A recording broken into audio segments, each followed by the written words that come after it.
I am my mum's main carer. I have been since just before I was 7. I'm now 17. She has a wide array of illnesses. I do main care roles, apart from personal care, mainly making sure she's taken medication, cooking, helping her up and down the stairs, helping her around the house. I'll do shopping for her, make sure that everything is ready to go for the next day, or basically look after the house and her.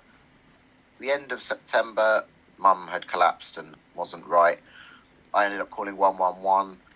When I first went in to see her the next day, she was with the doctor. We explained everything that had gone on. It felt like we were getting spoken to. Everything was fine. I wasn't concerned that they were going to send it home too early because everyone was just trying to get stuff done.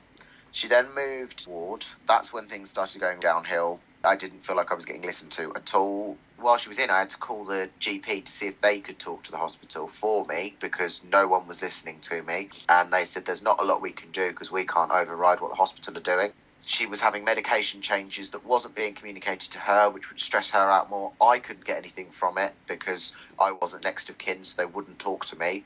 The experiences would put a lot of stresses on me. She called me at midnight on a school night in floods of tears because nobody was listening to her. I lost all faith in the hospital, treating her the way they were and not really listening to me either. No matter how many times I said, I am the main carer, I am the one who is looking after her, nothing was brought forward. To be honest, I don't even think anything was actually put down on the notes, despite Mum being told there was, because I feel if it had been put on the notes, they would have spoken to me. It was while she was still in hospital, and I was living on my own at the house. I had the mental health team call me several times thinking she'd been discharged. I had occupational therapist at the house thinking she'd been discharged, which added more stresses because I'm thinking, well, why haven't I been told all of this? And is she being discharged today? Is there stuff going on that I've not been told about? And it just seemed to go on forever.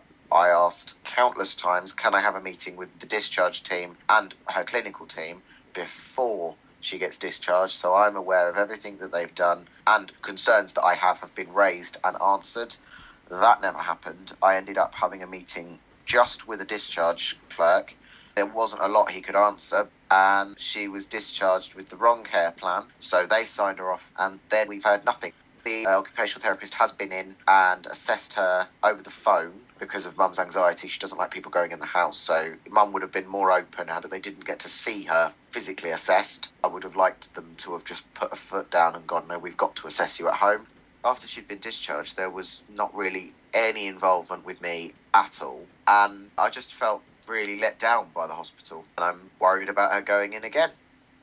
I would like the hospital to recognise the triangle of care between patient, clinician and then carer, that everyone is actually included in the treatment and in processing care and discharge plans, because at the end of the day, the carer is the one who's got to implement that plan to an extent. They need to know what's going on, especially as a young carer. It worries us if we don't know what's going on at home. So if we know that on a Tuesday there's meant to be a carer coming in, that's fine. But it would be nice to know that, not have to wait until discharge, especially for the older young carers, the teenagers, given the fact that they are on their own, especially if they're on their own, with the person who's being cared for.